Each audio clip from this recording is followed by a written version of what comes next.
Hey there, how is everyone doing? I was planning on doing this as a live post, but some of it can take some time just waiting for things to melt and process. So I thought I would just do a quick video and then share it with you guys when I was done.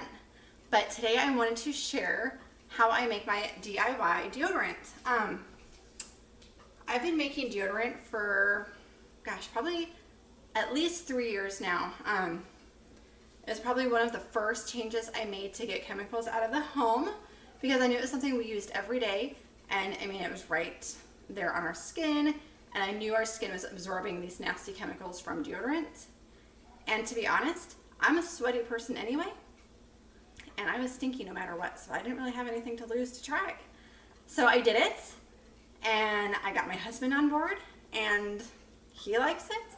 So it was a win. So I've been making deodorant. I share it periodically here and there. So I'm just going to show you guys how I do it real fast, and I'll share the recipe with you. Or if you are lazy like I can be sometimes, I'm going to start selling it on our Emmanuel Valley website here in a little bit. So if that's something you guys think you would be interested in buying, let me know and I'll get on that. So I just kind of want to show you what we have. I've already started melting the beeswax because it takes a little bit of time. And I just put together a makeshift boiler, double boiler. I'm just using a pot of water, a steamer basket, and a little glass bowl, and a wooden spoon. So I put in 2 heaping tablespoons of beeswax. And I like these pestils. I'm not really sure, but I love these. Because they're really easy to measure and I don't have to worry about cutting anything, and I can just pop my spoon in.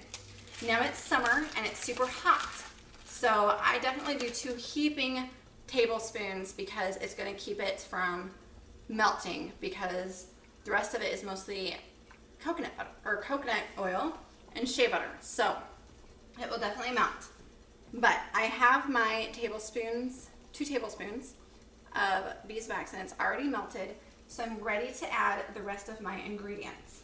So I'm going to go ahead and add, and just to show you guys how hot it is where I'm at right now, my coconut oil is liquid, so it's not going to take much effort for me to get it dumped and melted. It'll be right in there. But I need 5 tablespoons of coconut oil, and I like to use the raw, unrefined, good stuff. 2, 3, 4, 5. If I don't count out loud, I will totally lose track. I've done that way too many times, and my last batch was a little off, and I think that's why. So since that was already melted, I can go ahead and add my shea butter, and I just need 1 tablespoon of shea butter. I usually get the block of raw shea butter from Amazon. This was on sale. It's just from Sky Organics. It's 100% organic, unrefined. And I'm just gonna do a good tablespoon there, and that will help just keep some moisture in there for you guys. So that's gonna be just a little bit of melting down to do. And I'm totally a goober. Anytime I cook with coconut oil or use shea butter or anything, all the excess I just grab all over. You don't want to waste it. You might as well use it all, right? So I am going to stir that up.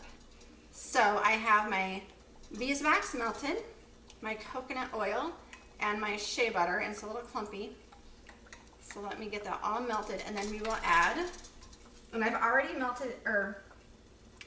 measured it out. But I have 1/4 cup of arrowroot powder. You can use cornstarch.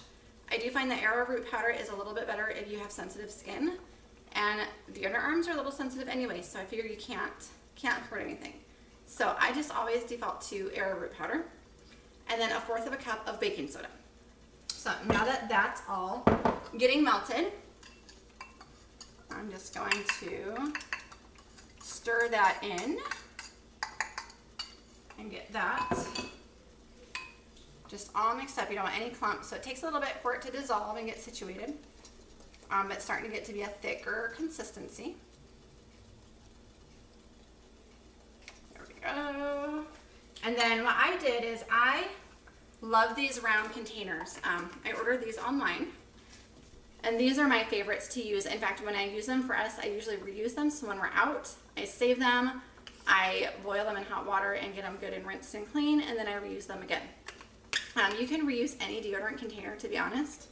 I'm always in for saving money, but there's lots of companies online that have some great opportunities also. So I got that, and honestly, I don't remember where I ordered it from.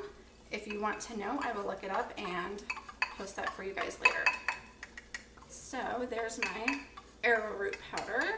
And so I needed 1/4 of a cup of each. So there's 1/4 of a cup of that. And then as soon as this is all a smooth pourable liquid, I want to remove it from the heat, and then I will add my essential oils. You don't ever want to cook or heat your essential oils. And I always, in all of my deodorant recipes, I always use lavender essential oil and tea tree essential oil. Sometimes I will add other oils for just scent purposes or whatever I'm in the mood for. Some personal favorites of mine, I love adding patchouli and orange. I've done orange and peppermint. I've used the Shoetran blend for my husband. I've used Peace and Calming blend. I've mixed up some random oils just for fun. Today I'm just going to keep it simple. My husband needs some deodorant. He's out of town right now, and we were in the middle of moving, and it's just life is crazy, so I sent him some organic deodorant. He hates it, and he asked me, can you please make some and send me more? So this stuff is the good stuff. So that's what I'm doing. So I'm making this for him. So therefore, I'm going to keep it simple. So I'm about melted, and my bowl is hot, so I'm going to take it off the heat here. And I'm sorry the computer is sort of in a bad spot. It took me a while to figure out a good place where you could kind of see me and I could kind of work and kind of hang the computer up. So I'm not a professional videographer by any means. But I'm going to turn my stove off and take us off, and it does start thickening up really quick, but it's definitely a pourable liquid, so I'm going to just let it take it off the heat here. I'm going to let it cool just a smidge, and I'm going to add my essential oils. I'm going to add 10 to 15 drops of each. Young Living is my brand of choice. I know I'm using a great pure oil. So this is the only brand of essential oils I use for my family, and this is the only brand I will put in our deodorant. So now that it is not steaming anymore, because I want to get it when it's not steaming, but while it's still liquid, I'm going to do my drops. 2, 3, 4, 5, 8, 9, 10, 11, 12, 13, 14, 15. So I got my 15 drops of lavender, and then we'll do 15 drops of the tea tree. And a little tip, with these Young Living bottles, the middle is not the hole. The oil comes out. There's a little itty bitty hole, so if you can find that, it's a lot easier to pour your oils out. 4, 5, 6, 7, 8, 9, 10, 11, 12, 13, 15. So I have 15 drops of each, and that will be plenty, and that will be good. It'll have just a little bit of the lavender and tea tree scent. If that's not a scent you are a fan of, you can add whatever you want to them. So this is going to make just a few. I just need to make sure all of the deodorant tubes are ready for it, and start pouring. And my hand's a little hot still, so I'm going to use this hot pad, and I'm going to fill them up almost to the top. When it starts to settle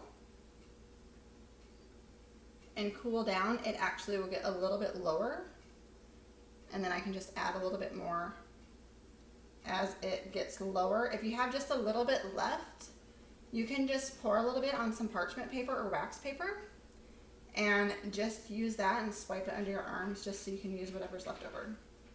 But that's what I have there. So That batch filled 2 full deodorant containers like this with that recipe. A lot of times I will double it.